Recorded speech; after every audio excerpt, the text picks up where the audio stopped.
yesterday's game was like the greatest reflection. I would have loved to see Joe Lacob watching that game yesterday. Anyone have eyes on Joe Lacob? I'm assuming he was at the game, but it's ironic that the franchise, that ownership, that the front office for a long time wanted to implement this 2-timeline plan.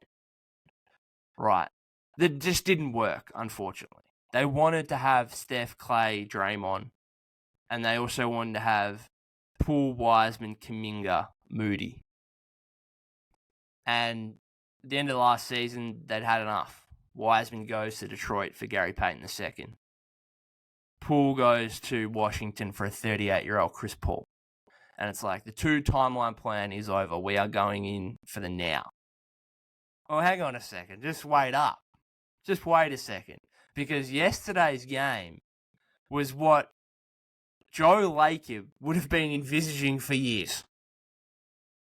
It was the best blend of youth and experience, working together in a way that it has never worked for the Warriors. It's never been that good against that quality of team on that stage, with the Warriors season in huge trouble.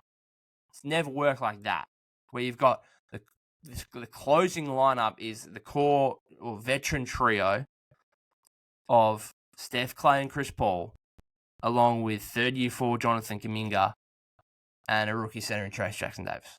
It's never worked like that. And so I would have loved to be a fly on the wall next to Joe Lacob, just with what he was saying, what he was thinking, watching that. Because that was the ideal 2-timeline approach working in action right there.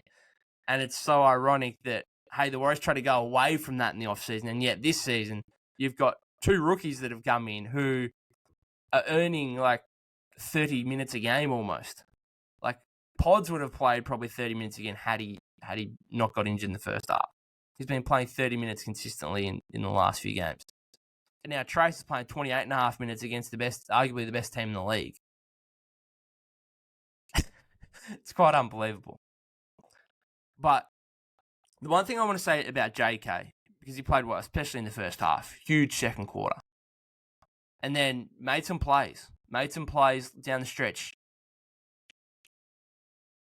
The one thing I love about JK, and just in terms of the Warrior young players in general, like TJD and Pods, Moody, you can add to this as well.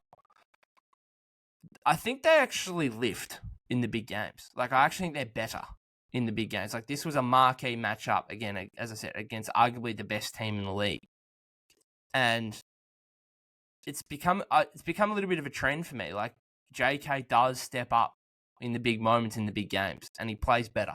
And that's such a good trait to have, where these guys aren't getting nervous at all. They're not underperforming. Now, we'll see. Like, there'll be playoff games, no doubt. If the Warriors do make the playoffs and these guys are in the rotation playing significant minutes, like, there'll be moments where they might not be at their best.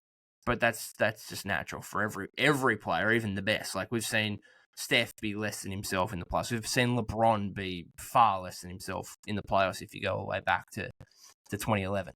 So, like, it happens to everyone. But in general, like, I think these guys, and I think JK steps up and plays better in the big games.